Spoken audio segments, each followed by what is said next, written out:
Comment réagiriez-vous si je vous disais que la meilleure façon de vous protéger de la négativité est de ne rien faire? Le bouddhisme nous enseigne que la clé ne réside pas dans la réaction, mais dans la présence. Dans cette vidéo, vous découvrirez comment désactiver l'énergie toxique autour de vous sans même prononcer un mot. Ne la manquez pas. L'influence de la négativité dans nos vies. Nous avons tous été là. Nous arrivons avec une bonne énergie, impatients de profiter du moment. Et soudainement, une personne avec une attitude négative gâche tout.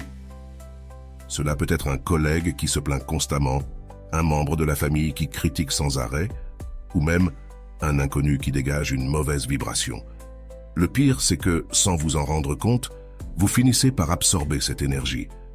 Vous êtes de mauvaise humeur, vous vous sentez vidé et parfois, vous réagissez d'une manière que vous ne souhaitiez pas. Pourquoi la négativité des autres nous affecte-t-elle autant? La réponse est simple, parce que nous sommes connectés. Notre esprit est comme une éponge, il absorbe ce qui l'entoure. Si nous sommes entourés de stress, de plaintes et de critiques, il est facile de tomber dans cette même fréquence. Mais voici ce qui est intéressant. Le bouddhisme nous enseigne que nous pouvons changer la façon dont nous nous rapportons à cette énergie, sans fuir ni nous battre. Dans la vie, nous ne pouvons pas éviter toutes les personnes négatives. Nous ne pouvons pas contrôler leurs actions, ce qu'elles disent ou pensent, mais nous pouvons contrôler notre réponse. Plutôt que de nous épuiser à essayer de changer les autres, ou de répondre avec la même négativité, nous pouvons apprendre à la neutraliser sans même dire un mot.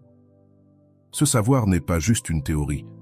C'est quelque chose que les moines et pratiquants du bouddhisme appliquent depuis des siècles. Ils font face à la négativité du monde, mais ne la laissent pas les toucher. Comment y parviennent-ils? Grâce à des principes simples mais puissants que chacun peut appliquer dans sa vie quotidienne. Dans cette vidéo, je vais vous montrer comment transformer la façon dont vous percevez la négativité. Il ne s'agit ni de l'ignorer, ni de prétendre qu'elle n'existe pas. Il s'agit de la comprendre, de la désactiver, et surtout de protéger votre paix intérieure.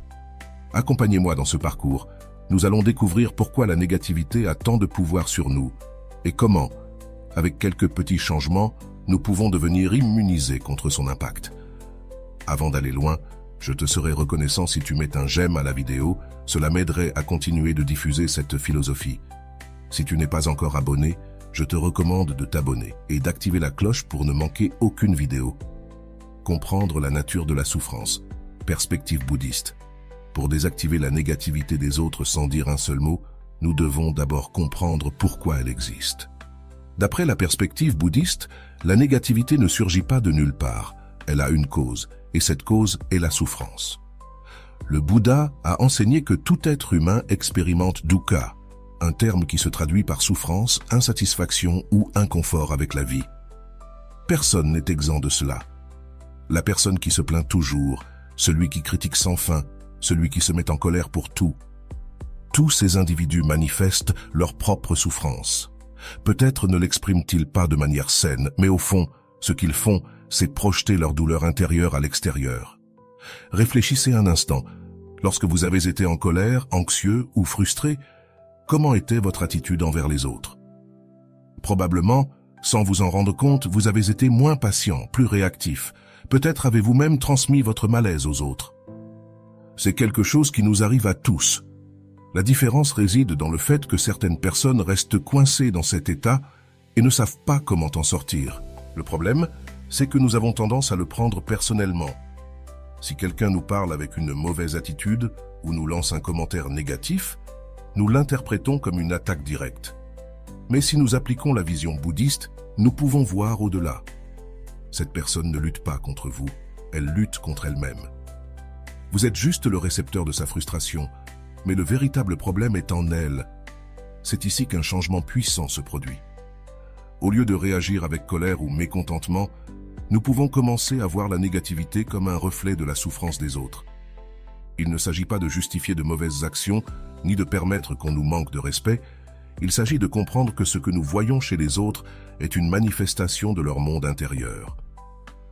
Lorsque nous adoptons cette perspective, la négativité cesse de nous affecter autant. Au lieu de nous sentir attaqués, nous ressentons de la compassion. Au lieu de répondre avec plus de négativité, nous choisissons de rester calmes. Et dans ce calme, nous créons un bouclier invisible qui empêche l'énergie négative de nous atteindre. C'est la première étape pour désactiver la négativité sans dire un mot. Changer notre perception. Si nous cessons de la voir comme une attaque et commençons à en comprendre l'origine, nous cessons d'en être victimes. La patience comme bouclier, cultiver la sérénité intérieure. Une fois que nous avons compris que la négativité des autres n'est pas une attaque personnelle, mais une manifestation de leur souffrance, l'étape suivante est d'apprendre à nous protéger sans réagir. C'est là qu'intervient l'une des qualités les plus puissantes enseignées par le bouddhisme. La patience. La patience n'est pas simplement attendre sans se déranger. Dans le bouddhisme, la patience est une force active, un bouclier qui nous permet de maintenir notre paix intérieure, même lorsque nous sommes entourés de négativité. Cela ne signifie pas supporter passivement ce que les autres nous font, mais répondre avec sagesse plutôt qu'avec impulsivité. Pensez à cela. Lorsque quelqu'un nous traite avec une mauvaise attitude, notre première réaction est généralement de répondre avec la même énergie. Si quelqu'un nous parle de manière agressive, nous ressentons l'envie de nous défendre. Si quelqu'un nous critique, nous voulons contre-attaquer. Mais en faisant cela, nous entrons dans son jeu. Nous nous laissons entraîner par la même énergie négative que nous cherchons à éviter. C'est ici que la patience nous offre une autre option. Au lieu de réagir automatiquement, nous pouvons faire une pause. Nous n'avons pas besoin de prouver que nous avons raison, ni de gagner une discussion. Nous avons juste besoin d'observer, de respirer et de rester ferme dans notre calme. Dans le bouddhisme, il y a une histoire qui parle du Bouddha et d'un homme qui l'insultait avec véhémence. Tandis que l'homme lui criait et l'offensait, le Bouddha restait simplement calme sans répondre. Lorsqu'on lui demanda pourquoi il ne se défendait pas, il répondit « Si quelqu'un t'offre un cadeau et que tu ne l'acceptes pas, à qui appartient toujours le cadeau ?» Le message est clair. La négativité ne nous affecte que si nous l'acceptons. Cela ne signifie pas que nous devons permettre des abus ou des manques de respect. Si quelqu'un franchit une limite, nous pouvons nous éloigner et établir des limites de manière assertive. Mais la clé est de ne pas s'engager émotionnellement. Lorsque nous pratiquons la patience, la négativité des autres devient un bruit de fond, quelque chose qui se passe en dehors de nous, mais qui n'a pas de pouvoir sur notre intérieur. Pour cultiver cette patience, nous pouvons pratiquer la respiration consciente. Chaque fois que vous sentez que la négativité de quelqu'un vous affecte, prenez une profonde inspiration et répétez mentalement « Cela ne m'appartient pas ». Rappelez-vous que l'autre personne projette sa propre souffrance et que vous n'avez pas à la porter. Lorsque vous parvenez à maintenir votre sérénité, la négativité perd son pouvoir sur vous. Et ici, quelque chose de curieux se produit. Souvent, lorsqu'une personne négative se rend compte qu'elle ne parvient pas à vous affecter, son attitude change. L'énergie qu'elle utilisait pour vous entraîner dans son monde perd de son efficacité et dans de nombreux cas, elle finit par se calmer. Méditation. Outil pour l'observation et la non-réaction. La méditation est bien plus qu'un simple exercice pour se détendre. Dans le bouddhisme, c'est une pratique fondamentale qui nous permet de développer clarté mentale, stabilité émotionnelle et une profonde compréhension de notre propre esprit. Et lorsqu'il s'agit de gérer la négativité des autres sans réagir, la méditation devient un outil indispensable. Elle nous aide à observer nos émotions sans nous laisser entraîner par elles, à créer un espace entre le stimulus et la réponse, et à répondre en toute conscience plutôt qu'avec impulsivité. Lorsque quelqu'un nous traite négativement, notre réaction est généralement immédiate. Nous nous sentons attaqués, nous nous tendons, et avant de nous en rendre compte, nous avons répondu avec la même énergie. Mais que se passerait-il si, au lieu de réagir immédiatement, nous avions un espace de calme intérieur qui nous permettait de choisir notre réponse? Et si nous pouvions observer notre irritation sans nous identifier à elle? C'est précisément ce que nous offre la méditation. La capacité de ne pas nous laisser emporter par la première réaction automatique et à la place de répondre depuis un état d'équilibre supérieur. Pour comprendre comment cela fonctionne, nous pouvons imaginer notre esprit comme un lac. Si l'eau est trouble et agitée, chaque pierre qui tombe dedans générera un grand impact et une agitation. Mais si l'eau est claire et sereine, nous pourrons voir la pierre tomber sans que la surface en soit affectée de manière significative. Il en va de même pour notre esprit.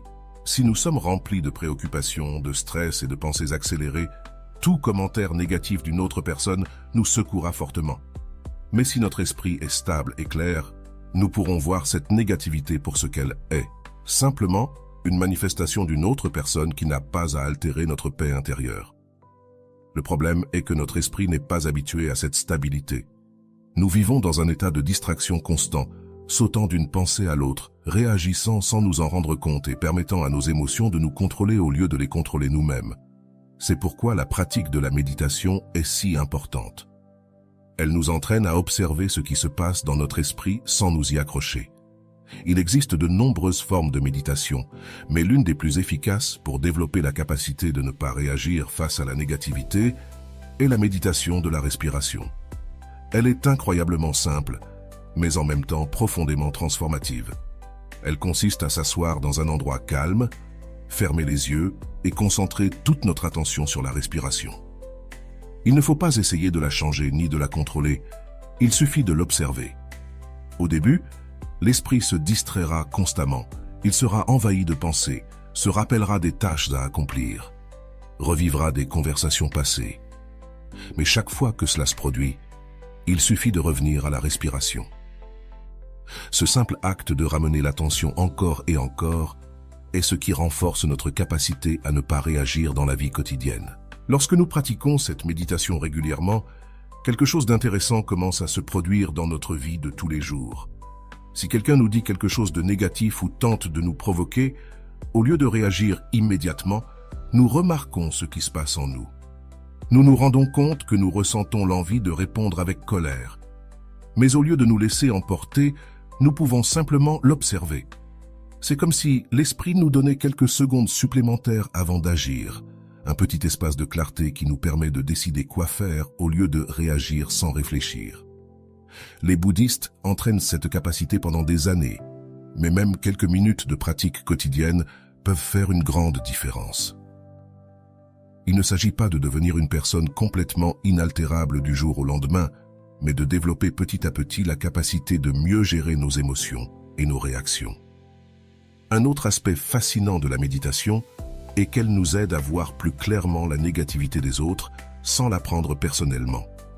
Souvent, quand quelqu'un nous traite mal, nous pensons qu'il s'agit d'une attaque directe contre nous. Mais quand notre esprit est calme, nous pouvons voir que cette personne agit simplement à partir de son propre état intérieur.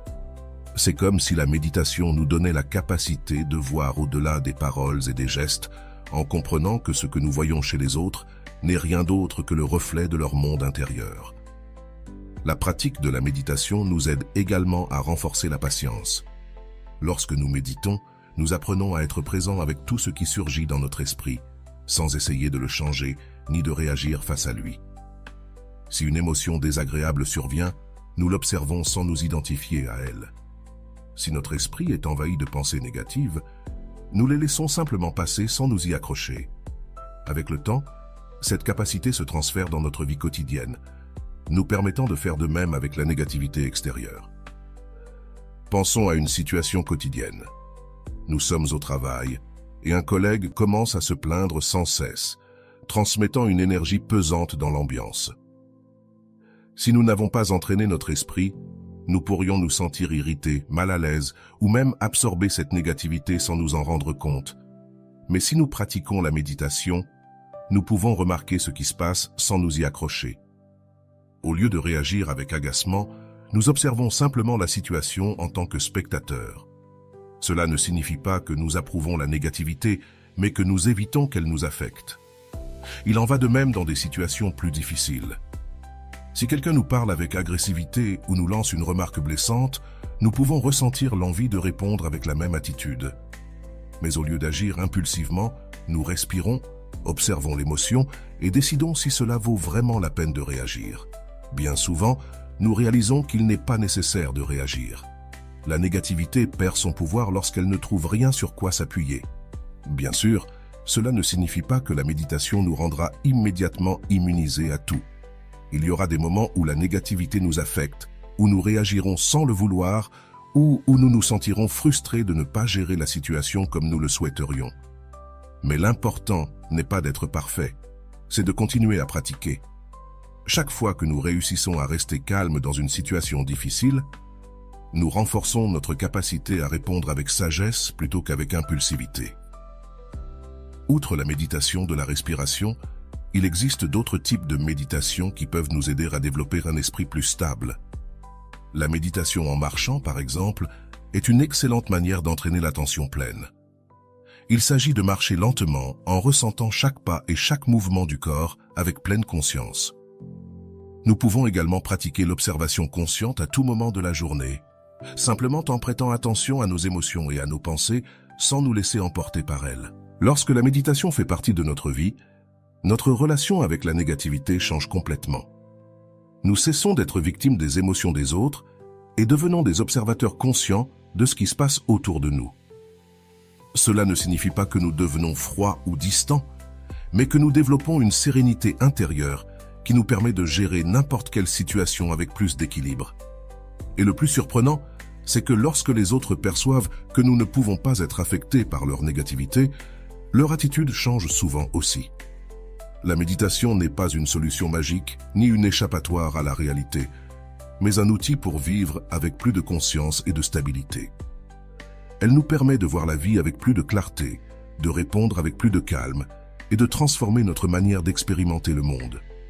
Nous ne pouvons pas empêcher l'existence de personnes négatives, mais nous pouvons apprendre à interagir avec elles depuis un état de paix intérieure qui nous rend immunisés contre leur influence. Et lorsque nous y parvenons, nous améliorons non seulement notre propre vie, mais nous devenons également une source de calme et d'équilibre pour ceux qui nous entourent. Développer la compassion en comprenant la souffrance des autres est l'un des outils les plus puissants que nous puissions développer pour désactiver la négativité des autres, sans dire un mot.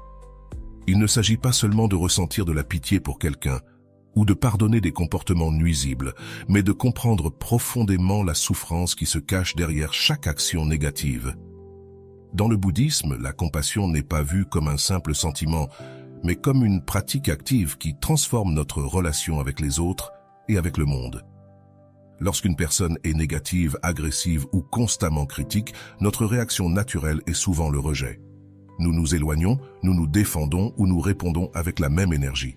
Cependant, cela ne fait qu'augmenter le cycle de négativité et nous fait entrer dans un jeu qui ne nous bénéficie pas. Ce que le bouddhisme nous enseigne, c'est que la négativité de quelqu'un n'est rien d'autre qu'une manifestation de sa propre souffrance. Une personne heureuse et en paix n'a pas besoin d'attaquer ni de contaminer les autres avec son énergie. Si quelqu'un est agressif, c'est qu'il y a de la douleur en lui. Si quelqu'un critique sans cesse, c'est qu'il y a de l'insatisfaction dans sa vie. Si quelqu'un se plaint constamment, c'est qu'il n'a pas trouvé comment être en harmonie avec ce qui l'entoure. Pensons à nos propres expériences. Nous avons tous eu des mauvais jours, des moments de stress ou des périodes où nous nous sommes sentis frustrés par la vie. Et si nous regardons honnêtement en arrière, nous nous souviendrons sûrement de moments où, sans nous en rendre compte, nous avons déchargé notre malaise sur les autres. Peut-être avons-nous répondu brusquement à quelqu'un qui n'était pas responsable de notre état émotionnel, ou peut-être nous sommes-nous plaints de manière excessive au sujet de quelque chose de peu important, car en réalité, ce qui nous affectait était quelque chose de plus profond. Maintenant, si nous-mêmes avons agi de la sorte, pourquoi ne pourrions-nous pas comprendre que les autres en font de même? Le problème, c'est que nous avons tendance à voir uniquement la surface. Si quelqu'un nous parle mal, nous ne voyons que ses paroles et son attitude, mais nous ne voyons pas ce qui se cache derrière. Nous ne voyons pas la fatigue accumulée, les déceptions qu'il a vécues, les préoccupations qui le tourmentent. Nous ne voyons pas l'histoire de sa vie qui l'a amené à agir de cette manière. Mais lorsque nous faisons l'effort de regarder au-delà des apparences, quelque chose change en nous. La colère se dissipe et, à sa place, la compassion apparaît. Un moine bouddhiste a expliqué un jour que lorsque nous voyons quelqu'un pris dans sa propre négativité, nous devrions nous imaginer que c'est comme une personne coincée dans une maison en feu. Si nous voyons quelqu'un dans cette situation, notre réaction ne serait pas de nous mettre en colère contre cette personne d'être en danger, mais de ressentir l'envie de l'aider. La négativité est une prison intérieure dont beaucoup de personnes ne savent pas comment sortir. Elles sont piégées dans leurs pensées toxiques, leurs peurs, leurs frustrations, Si nous réagissons avec colère ou rejet, nous ne faisons que renforcer cette prison. Mais si, au lieu de cela, nous ressentons de la compassion, l'énergie change. Cela ne signifie pas nécessairement que la personne changera immédiatement, mais cela transforme notre expérience de la situation. La compassion ne signifie pas permettre qu'on nous manque de respect ni accepter des mauvais traitements. Nous pouvons établir des limites et décider de nous éloigner si une relation est trop toxique, mais lorsque nous le faisons avec compassion, plutôt qu'avec du ressentiment, nous partons en paix sans emporter la charge émotionnelle de cette négativité. Nous ne restons pas coincés dans la rancœur ni dans le besoin de prouver que nous avons raison. Nous comprenons simplement que chaque personne fait ce qu'elle peut avec ce qu'elle a. La personne est dans son propre processus et nous ne pouvons pas contrôler comment les autres agissent, seulement comment nous y répondons. Un exercice bouddhiste très puissant pour développer la compassion est la méditation de l'amour bienveillant, également connue sous le nom de Metta Bena. C'est une pratique qui consiste à générer des sentiments d'amour et de compassion envers les autres, en commençant par soi-même et en l'étendant progressivement aux personnes proches, puis aux personnes neutres, et enfin à ceux avec qui nous avons des conflits. L'idée est d'imaginer chaque personne comme un être humain ayant ses propres difficultés et désirs d'être heureux, et de leur envoyer mentalement de bons vœux, tels que tu trouves la paix, que tu sois libre de souffrance, que tu vives avec sérénité. Bien que cela puisse paraître simple ou même naïf, cette pratique a un impact profond sur la manière dont nous percevons les autres. Elle nous aide à voir au-delà des apparences et à nous rappeler qu'au fond, nous cherchons tous à trouver notre chemin dans la vie. Lorsque nous cultivons la compassion de cette manière, nous commençons à remarquer que la négativité des autres nous affecte moins. Ce qui nous irritait ou nous blessait auparavant, nous le voyons maintenant avec plus de compréhension. Cela ne signifie pas que nous devenons insensibles ou que nous permettons qu'on nous maltraite, mais que nous apprenons à ne pas réagir depuis l'ego, mais depuis la sagesse. Parfois, la simple présence de quelqu'un qui ne répond pas avec agressivité peut désactiver la négativité d'une conversation. C'est comme une flamme qui, ne recevant pas d'oxygène, s'éteint d'elle-même. Il est aussi important de se rappeler que la compassion ne s'applique pas seulement aux autres, mais aussi à nous-mêmes. Souvent, nous nous exigeons trop, nous nous culpabilisons de ne pas réagir correctement ou nous nous jugeons pour ressentir de la colère ou de la frustration. Mais le processus d'apprendre à gérer la négativité des autres prend du temps et il est normal qu'il y ait des moments où nous nous sentons affectés. La clé est de traiter ces moments avec la même compassion que nous essayons d'appliquer envers les autres. Comprendre que nous sommes dans un processus de croissance et nous permettre de ne pas être parfaits. En pratiquant constamment la compassion, nous transformons non seulement notre relation avec les autres, mais aussi la manière dont nous vivons le monde. Nous cessons de voir la négativité comme un obstacle et commençons à la voir comme une opportunité pour pratiquer la patience et la compréhension. Et le plus intéressant, c'est que lorsque nous changeons notre manière d'interagir avec les autres, souvent ils changent aussi sans qu'il soit nécessaire de dire un mot. L'énergie que nous transmettons a un impact, et lorsque nous cultivons une présence basée sur la compassion, notre environnement commence à refléter cette même énergie en retour. Le bouddhisme nous enseigne que la véritable force ne réside pas dans l'imposition aux autres, mais dans la capacité à rester ferme dans notre paix intérieure, peu importe ce qui se passe à l'extérieur. Et la compassion est l'une des manières les plus puissantes d'y parvenir. Elle ne nous libère pas seulement de l'impact de la négativité, mais nous permet également de contribuer à un environnement plus harmonieux autour de nous. Plutôt que de nous laisser emporter par le chaos, nous devenons un point de stabilité, une présence qui rayonne de sérénité sans besoin de mots. Si chaque fois que nous faisons face à une personne négative, nous nous rappelons que ce que nous voyons n'est que la surface d'une souffrance plus profonde, peu à peu, nous développerons la capacité de répondre avec plus de calme et moins de réactivité. Il ne s'agit pas de changer les autres, mais de changer notre façon de nous relier à eux. Et lorsque nous le faisons, la négativité perd son pouvoir sur nous. Pratique quotidienne pour maintenir la paix intérieure. La théorie sonne bien, mais comment appliquer tout cela dans la vie quotidienne? Il ne suffit pas de comprendre que la négativité vient de la souffrance des autres, que la patience et la compassion peuvent nous aider à ne pas réagir. Nous devons incorporer des habitudes qui nous permettent de maintenir ce calme, peu importe ce qui se passe autour de nous. L'une des premières choses que nous pouvons faire est de commencer la journée avec intention. Souvent, nous nous levons de manière automatique, nous vérifions le téléphone, nous nous remplissons d'informations inutiles et nous sortons dans le monde sans nous préparer mentalement. Mais si, au lieu de cela, nous prenons quelques minutes pour centrer notre esprit, notre attitude envers ce qui se passe durant la journée change complètement. Cela peut être quelques minutes de méditation, une respiration consciente ou même une pensée positive comme « Aujourd'hui, je choisis de maintenir ma paix, peu importe ce qui arrive ». Une autre habitude clé est l'observation consciente. Pendant la journée, nous pouvons prêter attention à la manière dont nous nous sentons à chaque interaction. Si nous remarquons que la négativité de quelqu'un commence à nous affecter, au lieu de nous laisser emporter, nous pouvons faire une pause et nous rappeler ce que nous avons appris. Cette personne ne se bat pas contre nous, elle exprime sa propre souffrance.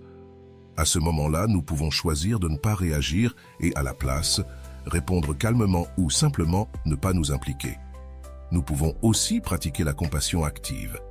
Si nous rencontrons quelqu'un qui est clairement pris dans sa propre négativité, au lieu de nous éloigner avec mépris ou agacement, nous pouvons faire l'exercice de lui souhaiter la paix mentalement. Il ne s'agit pas de justifier son attitude ou d'accepter des abus, mais de ne pas permettre que son énergie négative nous contamine. Et ce qui est curieux, c'est que, lorsque nous changeons notre perception, souvent l'environnement autour de nous change aussi. La gratitude est un autre outil puissant. Lorsque nous passons trop de temps à nous concentrer sur le négatif chez les autres, nous cessons de voir ce qu'il y a de positif dans nos propres vies. Prendre un moment à la fin de la journée pour rappeler 3 choses pour lesquelles nous sommes reconnaissants nous aide à maintenir un esprit équilibré et à ne pas être trop affecté par la négativité extérieure. Enfin, l'environnement joue aussi un rôle important. Nous ne pouvons pas toujours éviter les personnes négatives, mais nous pouvons décider avec qui nous passons plus de temps. Si nous cultivons des relations avec des personnes qui nous inspirent, qui nous transmettent de la paix et qui nous aident à grandir, notre énergie se renforce et lorsque notre énergie est forte, la négativité des autres perd son pouvoir sur nous. Tout cela n'est pas quelque chose que l'on atteint en un jour. C'est une pratique constante, un entraînement mental qui nous permet de vivre avec plus de sérénité. Il ne s'agit pas d'éliminer les personnes négatives de notre vie, mais d'apprendre à interagir avec elles sans perdre notre paix. Dans le prochain chapitre, nous explorerons comment transformer nos relations et passer du conflit à l'harmonie en appliquant ces principes dans nos interactions quotidiennes. Transformer les relations, du conflit à l'harmonie. Les relations humaines sont remplies de contrastes.